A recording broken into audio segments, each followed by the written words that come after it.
C'était une association emblématique en France. Genepi accompagnait les détenus dans les prisons depuis plus de 40 ans. Mais voilà, depuis début août, l'association n'existe plus. Elle a été dissoute par sa direction. Une dissolution qui a suscité de très nombreuses réactions. Et on va en parler avec Maître Mathilde Robert, ancienne membre et directrice de Genepi. Et puis avec Gabriel Muesca, ancien prisonnier, membre d'honneur de cette association. Et puis à signaler que vous étiez également l'ancien président de l'Observatoire international des prisons. Merci à tous les deux d'être dans ce 64 minutes. Je me tourne vers vous, Mathilde Robert, en premier.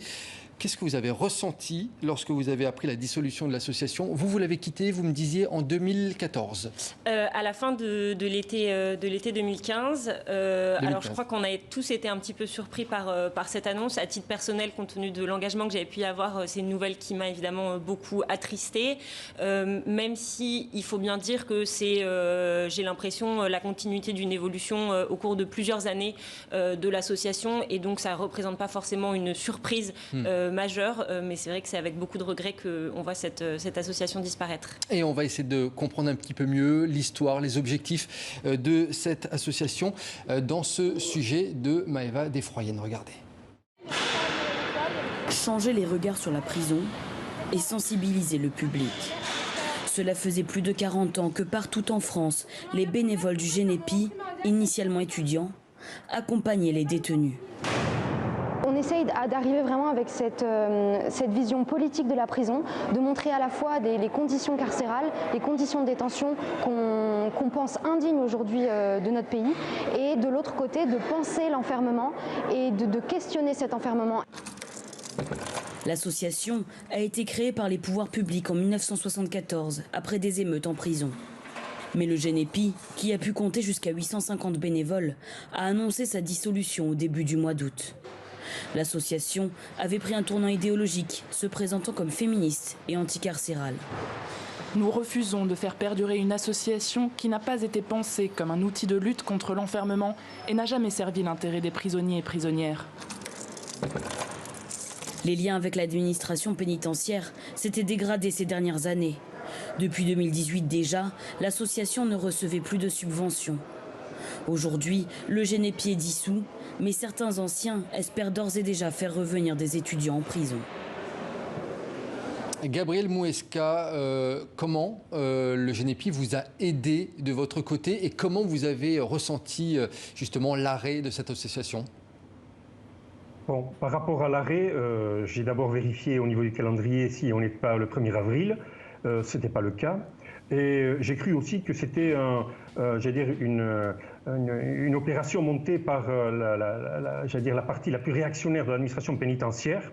Et puis, pour être plus sérieux, c'est avec beaucoup de tristesse et de colère que j'ai vécu ce harakiri de l'association Genepi.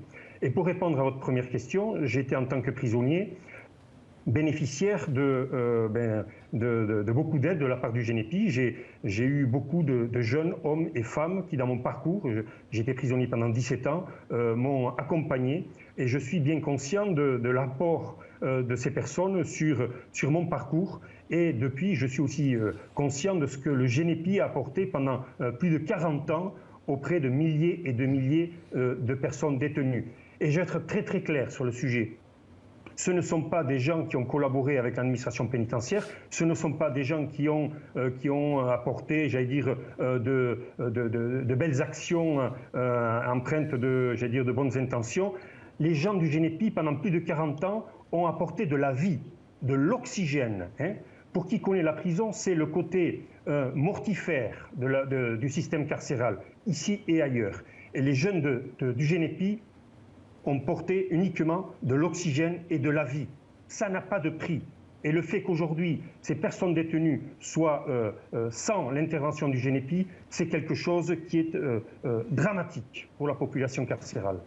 Mathilde Robert, quel rôle justement vous jouiez sur le terrain, dans la réinsertion des prisonniers, dans le lien avec le monde extérieur? C'était quoi vos actions concrètes en fait avec eux?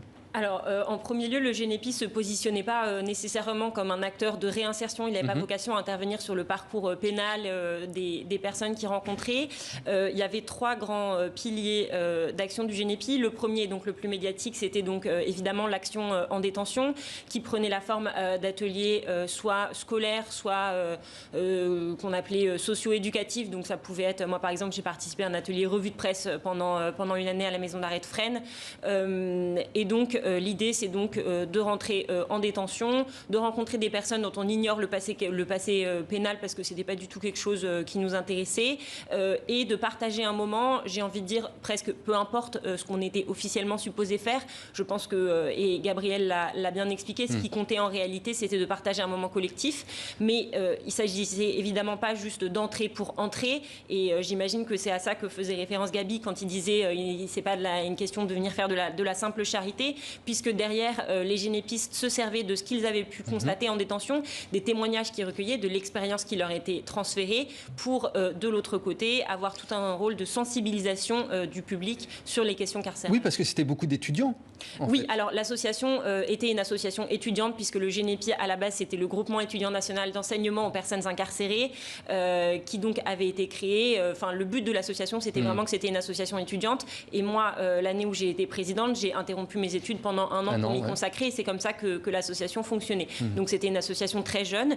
Et en dernier lieu, le 3e pilier, c'était tout un volet de réflexion et de formation.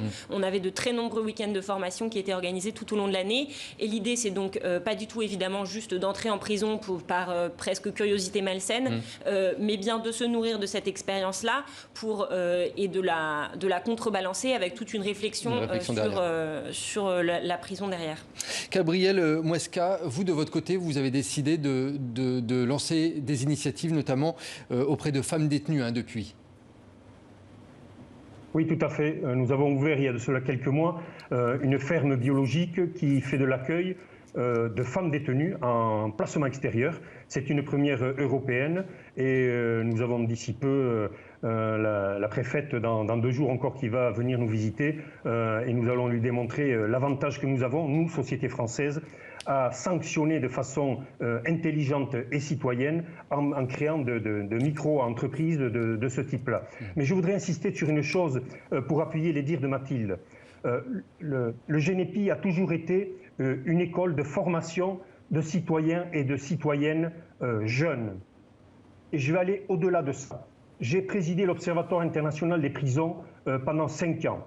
Et je suis là, devant vos téléspectateurs et téléspectatrices, pour dire combien de fois j'ai eu, j'appelle ça des militants et des militantes du GENEPI, je pourrais dire des citoyens et des citoyennes du GENEPI, qui nous ont apporté des informations sur des graves déficiences du système carcéral, qui ont mis le doigt sur des faits parfois gravissimes d'atteinte aux droits et à la dignité de personnes détenues. Les gens du GENEPI ont aussi assuré leur rôle citoyen. Et je tiens à profiter de l'occasion pour leur rendre hommage. Et Gabriel Mouesca, qu'est-ce que vous reprochez aujourd'hui aux prisons françaises alors ? Écoutez, il y a 200 ans que la prison produit la même chose, c'est-à-dire des wagons de prisonnières et de prisonniers qui sortent tous les jours de prison, incapables de pouvoir s'insérer dans notre société.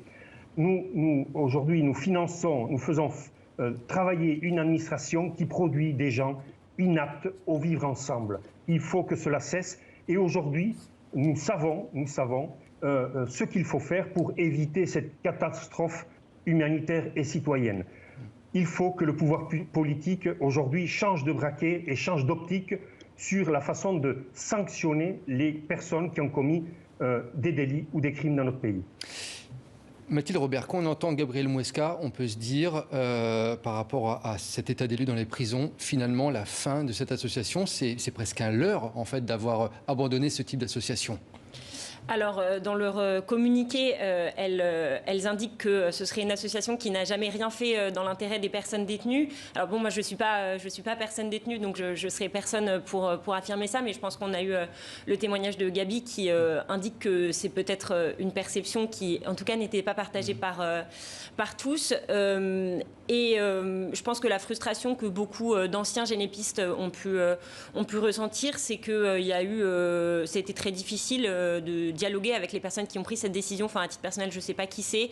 Je n'ai eu aucune explication supplémentaire. Il y avait des vives tensions entre les deux générations ? Alors, moi, je peux parler d'aucune tension, puisque quand j'ai quitté la présidence de l'association, je l'ai quittée tout court, puisque vous l'avez rappelé, c'était une association étudiante, et donc en fait, on y fait son temps, et ensuite on passe à autre chose. Et en tout cas, donc ces personnes expliquent que pour mener une vraie lutte anticarcérale, il faut donc dissoudre cette association. Et je suis très curieuse de savoir comment, depuis, elles font avancer la défense des droits des personnes privées de liberté. Est-ce que Génépi, à l'époque, permettait d'éviter une certaine forme de récidive ? On le sait, hein. Actuellement, 31% des détenus récidivent à la sortie de prison. Est-ce que vous avez eu l'impression que ça leur permettait aussi d'éviter de retourner à la case prison aux prisonniers que vous rencontriez ? C'était vraiment pas notre objectif, comme je vous l'ai dit. Il n'était pas du tout question, précisément, et Gabriel l'a souligné, l'association souhaitait pas, était partenaire dans le sens officiel où on avait une convention signée avec l'administration pénitentiaire, mais nos objectifs n'étaient pas les mêmes. L'objectif du Génépi, c'était, comme ça a été rappelé, d'avoir un mouvement de solidarité avec les personnes incarcérées et de s'inscrire en opposition avec le fait que les personnes privées de liberté sont tenues à l'écart de la société. C'est un phénomène dont on ne parle pas. C'est des gens qui sont complètement invisibilisés. Et l'idée, c'était précisément de créer un pont entre le dedans et le dehors. Ça ne s'inscrit pas dans une démarche, on va dire, presque utilitariste dans le fonctionnement pénal. C'était vraiment une démarche tout autre. Donc j'aurais du mal à vous répondre plus précisément. Gabriel Mouesca, j'ai une dernière question pour vous, assez rapide. Qu'est-ce qu'il faudrait faire aujourd'hui pour éviter la prison comme lieu incontournable, pour avoir une alternative justement à cette prison ? Eh bien, aujourd'hui, nous sommes en capacité d'impulser des politiques, entre guillemets, répressives, qui sont basées sur des sanctions citoyennes, responsabilisantes, qui permettent aux gens de rester au cœur de la société et d'entrevoir leur devenir toujours au cœur de la société. Et aujourd'hui, le problème, il est que nous sommes dans un système carcéral qui coupe le peu de lien que les personnes prisonnières ont avec la société. Donc, nous parachevons avec la prison un circuit de désocialisation des personnes qui sont aujourd'hui jugées par la justice française. Merci beaucoup en tout cas Gabriel Mouesca d'avoir été avec nous dans 64 minutes. Merci à vous également Mathilde Robert d'être venue sur l'histoire donc de cette association Génépi en France. Merci à tous les deux.